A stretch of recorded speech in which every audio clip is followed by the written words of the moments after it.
all day, and then I drank with new friends. And I met Peter because at the end of the party, like not the end, but like at nighttime, finally got the wits to like, jump in this pool.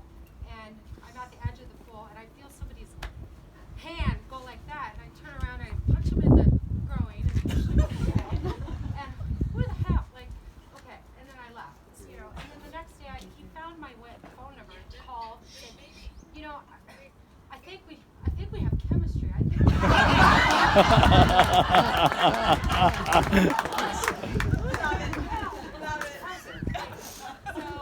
I see him around before. I didn't think much of it, but he was always pulling these pranks. It's just his delivery was so perfect. He had perfect skills and the vocal, and I was like, fine, we could be friends. It's fine. That's it.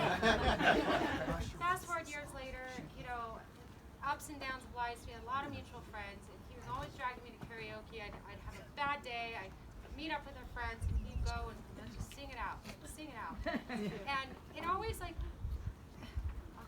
you always had a way of getting you out of your place in your mind that maybe was not, it was just sad, and he put you in a place that was in the moment, and you conveniently forget everything. You deal with it the next day, but in the moment of his presence, he was always just right there, and he would be very inappropriate, at times, but he would just have a way of making you laugh about it. So over the years, we discovered we just really enjoyed each other's personalities. We took each other in the way that we were born. This is how it is. This is how it is. He shared a lot of insight to me that it's been very difficult to just have this experience. I can't tell him unless he can hear.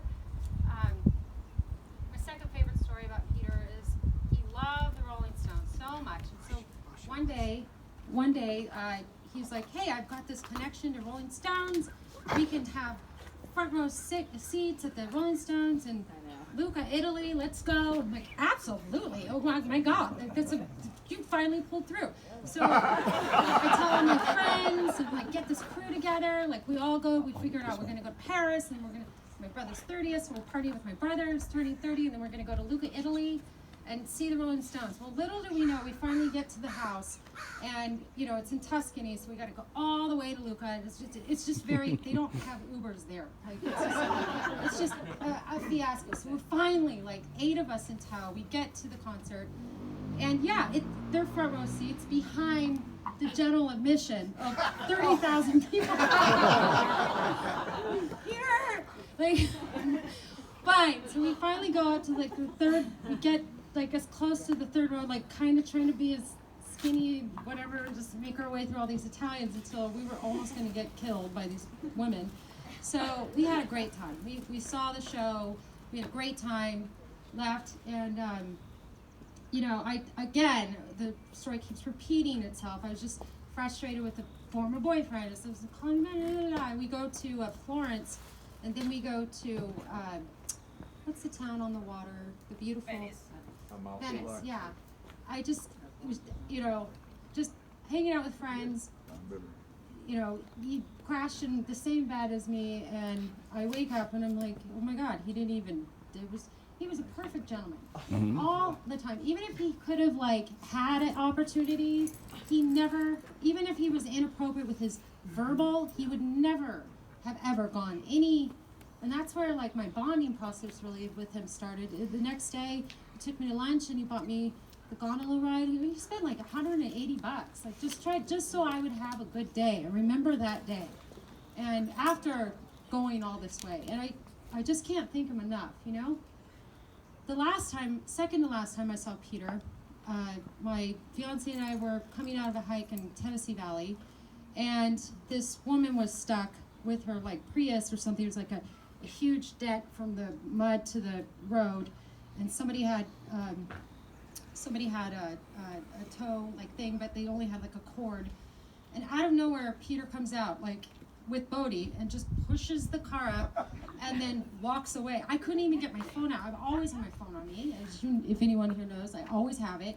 I couldn't get it in time, and wait, did I just see Peter do something else for somebody else without any expectation of anything in return? I didn't tell him, but at the party that mutual friend's 50th party, I told him. He was beaming all night. See, I'm a good guy. He relished in these opportunities to always just be the bad guy, but not the bad guy, but also just he had a way of making you laugh in so many other ways, and conveying his heart in a very uncommon approach. I think the moral of the story is that you don't get second chances. You have to accept people the way they are, and you can correct this and that, but you've got to look at everything that they have to offer, because this time is so short. And I just wish I could say to him one more time, go jump in the lake, Peter. I can't. But what I will say, I wrote down, and I this is my takeaway from it, and I think that in this way that he went out, he would be very happy, because his organs saved 5 lives. I think that in his truest of hearts, he would have preferred this, other than like some long drawn out cancer, or getting the chances of him being hit by a bus or falling off anything would have been like anyway. So my thought process is this, and this is what I'm going to leave you with, is that friendships are about working things out. Sometimes things that have worked out, sometimes they have to be worked out separately, but it's not like a lover where timing is important, and you have to be available with a boyfriend or a girlfriend in any kind of love romantic relationship.